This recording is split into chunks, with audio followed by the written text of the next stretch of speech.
Hello everyone, this is welcome back to my YouTube channel firstly, and this is actually day 1 of doing the high yielding variety topics for UPSC 2026. And today we are going to deal with the topic of precedent. It is very important. So from the topic of precedent, what you must know that you know कि electoral college में क्या क्या include होता है, but what you forget is this impeachment. You actually don't read the question properly. Now the question here is, which one of the following is a part of electoral college but not the part of his impeachment? तो electoral college का part क्या होते हैं, कौन कौन से होते हैं? Elected members of elected MPs of Rajya Sabha and Lok Sabha, right? And elected members of what? Elected members of what? MLA, ठीक है, elected and state legislative assemblies union territories में कौन कौन से? दिल्ली एंड पुडुचेरी. बट जब उनका इम्पीचमेंट होता है प्रेसिडेंट का, तो कौन कौन पार्टिसिपेट करता है? राज्यसभा एंड लोकसभा के मेंबर्स, चाहे वो इलेक्टेड हों या नॉमिनेटेड हों, डजंट मैटर. यहाँ पे पूछा गया है इलेक्टोरल कॉलेज का तो पार्ट है, पर प्रेसिडेंट के इम्पीचमेंट का पार्ट कौन नहीं होता है? So the correct answer is C, state legislative assemblies. यहाँ वो पार्ट हैं पर यहाँ नहीं है. This was the answer. कुछ लोगों ने लगाया होगा स्टेट लेजिस्लेटिव काउंसिल. अरे भाई, तो वो उसके इलेक्शन में भी तो पार्टिसिपेट नहीं करते, राइट? तो आंसर क्या हो गया यहाँ पर? State legislative assemblies.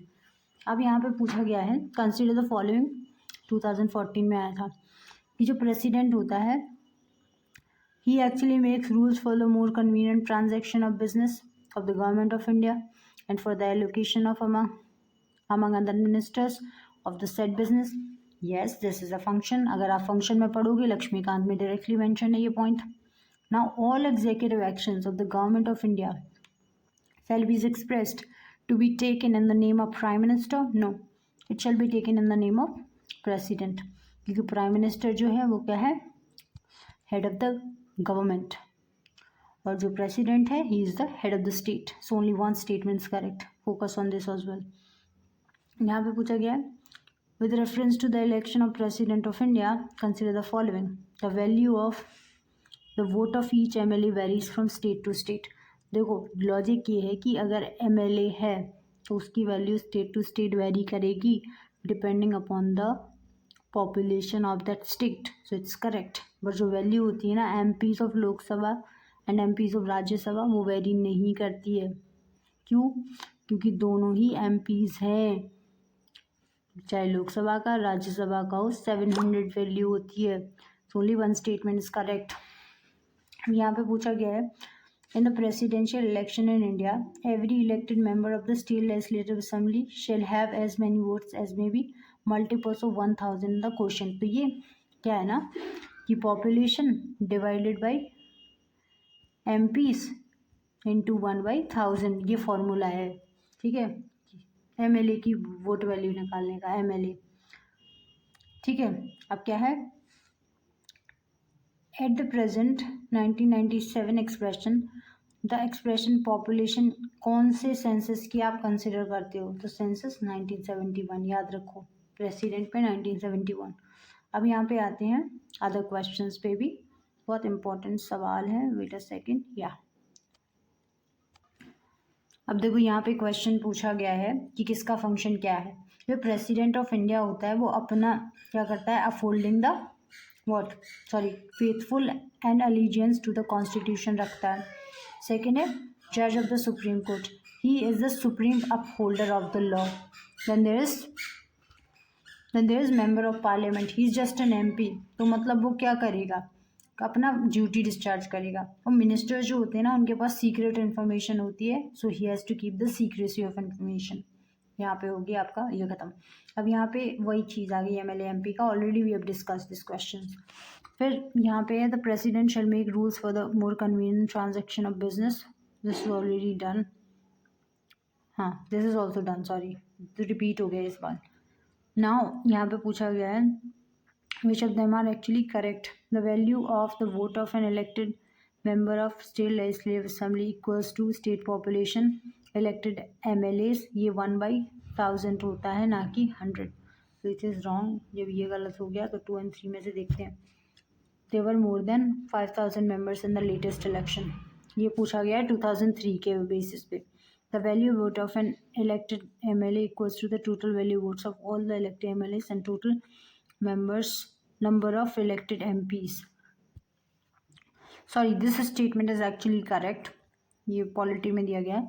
This is also correct and this is wrong. So answer is 1 and 2. Let's come to this position. अब यहाँ पे पूछा गया the position of president of India is elected head of the state is reflected in which of the following. भाई elected head बोल रहे हैं, interference की बात ही नहीं कर रहे हैं जो sovereign होगा. elected head का मतलब क्या होता है? रिपब्लिकन है, राइट? तो रिपब्लिक होगा इसका answer. Now which of the following statement is correct regarding the president of India? She is first citizen. तो यहाँ पे सब काट दो जिसमें 1 नहीं है, ये कट गया. She acts as the supreme commander of the defense force. Yes, she does act. Function है उनका मिलिट्री फंक्शन. तो जिसमें 2 नहीं है वो भी काट दो, तो ये 2 गए. अब she subscribe to no administered by the vice president. No, CGI दिलाता है ओथ. वाइस प्रेसिडेंट को कौन दिलाता है? President. Only 1 and 2 are correct, 3 is wrong.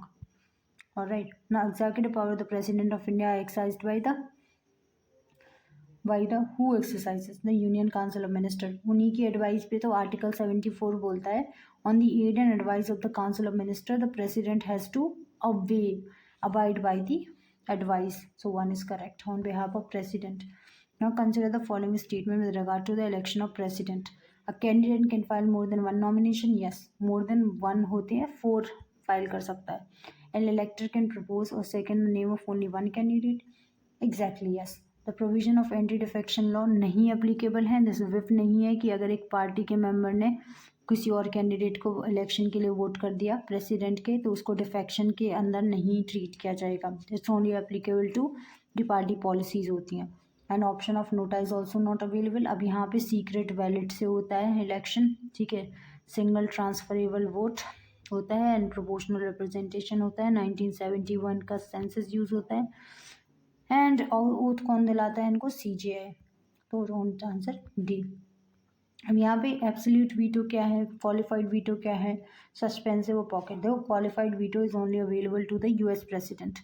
अब यहाँ पे पूछा गया है कि क्या एब्सोल्यूट वीटो जो होती है प्रेसिडेंट क्या करता है, एब्सोल्यूटली वो अपनी एसेंट को क्या कर सकता है? विदहोल्ड. वो कह सकता है कि कोई बिल आया, मुझे इसको विदहोल्ड करके रखिए मैंने एसेंट. पॉकेट वीटो क्या हो गया कि कोई बिल आया और प्रेसिडेंट ने उस पर एक्शन नहीं लिया और वो अपनी जो बिल है वो अपनी पॉकेट में डाल लिया. This is correct, this is correct. ना सस्पेंशन वीटो मतलब होता है कि एक बार जो है लोकसभा के पास वापस या राज्यसभा के पास वापस प्रेसिडेंट बिल भेज सकता है. So this is overriding power. And qualified veto का मतलब है ये this is only available to the US president, not in India. So only 2 are correct. Now which of the following statement are correct with regard to the president of USA? Both are eligible to be re-elected in the office. Yes, they are eligible. Now both act as head of the state government.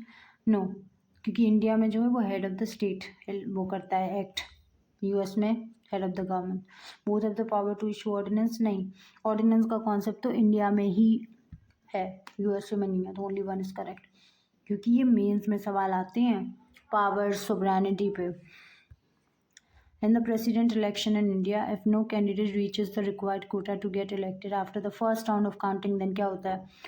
जो candidate होता है ना, जो lowest number of vote आते हैं जिसके जैसे 1 2 3 4 ने लिखा है ABC, एक कैंडिडेट है L जिसने अपने प्रेफरेंस लिखे हैं. अब D का जो है सबसे कम वोट आया, तो इसके D का जितना है कम वोट आया, तो D जितने भी लोगों की प्रेफरेंस में 1 2 3 4 होगा उसके वोट के 2 3 4 प्रेफरेंस काउंट किए जाएंगे, है ना. वो सेकंड प्रेफरेंस से गायब हो जाएगा जिसके लास्ट वोट होंगे 3. Now the Cooper case of 1970 में क्या बोला गया था? इट इज़ सेड कि जो प्रेसिडेंट का ऑर्डिनेंस इशू करता है ना आर्टिकल 123 के under, it is subjected to judicial review. मतलब आप आर्बिट्रेरली नहीं इशू कर सकते ऑर्डिनेंस कि मेरा मन है. आप लेजिस्लेचर को बाईपास करने के लिए ऑर्डिनेंस इशू नहीं कर सकते. नाउ अभी क्या है, कंसिडर द फॉलोइंग. प्रेसिडेंट की पावर क्या है? She can make the rule transaction of business. Yes. Prior permission is needed for introducing any bill which is related to the money. Yes. He can make advances out of the contingency fund. Yes. Any grant जो भी issue होता है वो उन्हीं के नाम पे होता है. And she is also the supreme. She can seek advice from the Supreme Court under Article 143. So all of are correct. अब यहाँ पे पूछा गया है only one dignitary has served as the president of 2 consecutive terms. Correct बताना है. only one dignitary has elected as the president unopposed. हाँ ये करेक्ट है. मैं बताती हूँ ये पॉलिटी के चैप्टर में लिखा हुआ है. मुस्लिम थे वो अनअपोज्ड थे. B and one dignitary has served as ex-president president of India. So only 1 and 2 are correct. Third is wrong. Which among the following act as the returning officer of the election of the president? So Secretary General of the Lok Sabha or Rajya Sabha act as a returning officer. ठीक है. Which of the following authorities hold office during the pleasure of the president? So it is Attorney General of India. Okay, Governor of the state तो करते ही हैं. ठीक है. CAG नहीं करता है. And the Union Council of Ministers. CAG नहीं करता है. तो this can be a tricky question क्योंकि हमें लगेगा कि अगर अपॉइंट कर रहा है गवर्नर प्रेसिडेंट तो वही हटा रहा होगा पर CAG याद रखो. This is it. Thank you so much for watching and this is just part 1. So many series will come. Thank you so much.